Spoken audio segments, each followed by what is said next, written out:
লঙ্কানদের বিপক্ষে সিরিজের সমতায় ফিরেই র্যাঙ্কিংয়ে সুখবর পেল বাংলাদেশ। আইসিসির হালনাগাদ ওয়ানডে র্যাঙ্কিংয়ে এক ধাপ এগিয়ে নবম স্থানে উঠেছে টাইগাররা।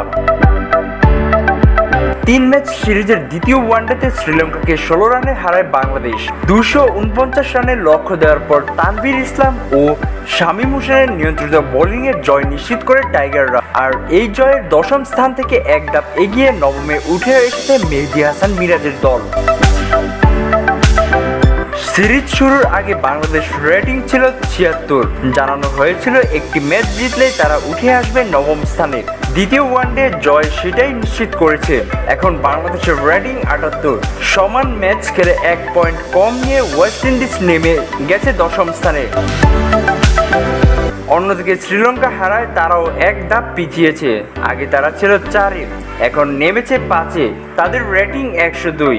আর সুযোগটা কাজে লাগিয়ে 4 নম্বরে উঠে এসেছে পাকিস্তান, যাদের রেটিং 104। শনিবার রাতে ম্যাচ শেষে আইসিসির র্যাঙ্কিং হালনাগাদ করা হয়, যেখানে শীর্ষ 3-এ যথারীতি আছে ভারত, অস্ট্রেলিয়া ও নিউজিল্যান্ড। এরপর রয়েছে পাকিস্তান, শ্রীলঙ্কা, দক্ষিণ আফ্রিকা, আফগানিস্তান, ইংল্যান্ড, বাংলাদেশ ও ওয়েস্ট ইন্ডিজ। 2027 ওয়ানডে বিশ্বকাপে সরাসরি খেলতে হলে থাকতে হবে র্যাঙ্কিংয়ে প্রথম 8-এ। এই হিসাব নেওয়া হবে 2027 সালের 31 মার্চ পর্যন্ত।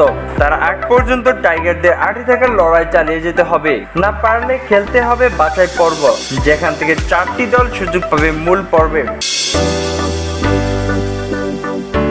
স্বাধীনতা টিভি বাংলা, স্পোর্টস ডেস্ক।